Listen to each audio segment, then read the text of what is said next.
Welcome to the 9am.works freelance knowledge sharing series, where experienced freelancers share their thoughts on critical freelancing topics. And today it's about building a freelancer's professional network. Find out the importance of networking and community, how to get projects through your network, and how to build it while having fun. Let's start with the importance of connections that Bertrand Rothen shared with me. If you go back to the beginning of civilization, people relied on each other. The ability to survive certain circumstances was predicated on connections you had. So even for anyone who thinks I'd hate people, I don't like to talk to anyone, I feel like everyone has a varying degree of fondness of people, but you cannot go it alone. If you go it alone, you're putting yourself at great risk for a lot of things. Especially if we're talking about professional context, it is not just about how many LinkedIn contacts you have, but about how many people would easily contract you, hire you, would love to work with you. Many freelancers have professional loneliness, especially working remotely, and check Nermin Sahic's thoughts on how the community helps you with it. Imagine if you're a freelancer and you're always working alone, you're at home or you're working from a coffee shop, and you have like 1 or 2 calls per day and you're in your own small bubble world, and then something is going on outside, but you're not in touch with it.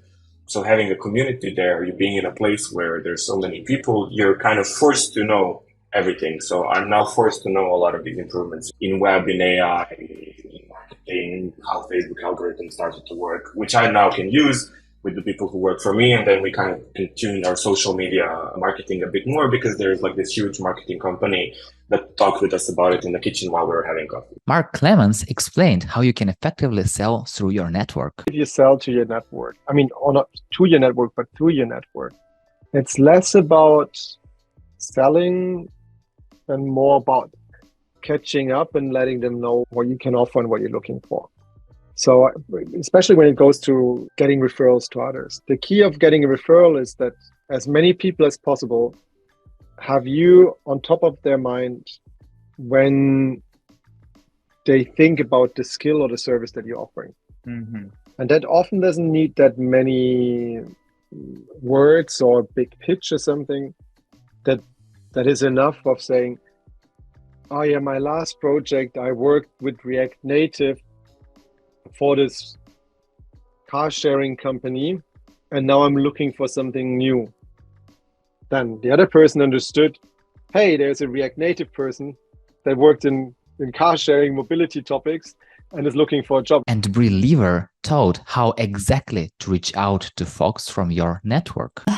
If it was somebody who I knew or was connected to, I'd say, hey, I build community advocate communities for brands. I'd love to hear if this is something, like share a little bit about what I do and see if this is something that could be a good fit for you. Are you open to a call? So I never try to like dance around if that's what I'm after. And it's like, even if it's salesy, I'm not going to try to like cover it up with other things, because that just makes it worse.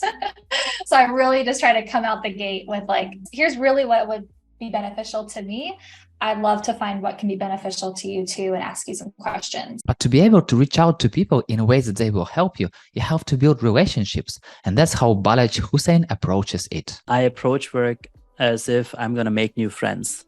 I approach Code Control as if it's not just an company or business or agency that finds contracts and gets its fees, but it's a place where potentially there's 600 friends that I can make. It's a relationship with people. It's paying attention to them. It definitely improves the professional aspect of it, but it's building up this kind of shared language, shared values, and that's how you get to connect with people, and that's what feeds back into it. And the crucial component of networking is having fun, and that's what Bertrand said about it. I feel like neither am I the most motivated person when it comes to networking, nor am I the best person at networking. It's more, I guess, something that I developed as a necessity. But within that development, I definitely tapped into, you have to find your sweet spot for it. You have to find a way that you can make it fun for yourself. And just like that, there were tips and tricks experienced freelancers use to build their networks. If you have any questions, ask them right away in the comments or connect with folks in 9am.works community or LinkedIn.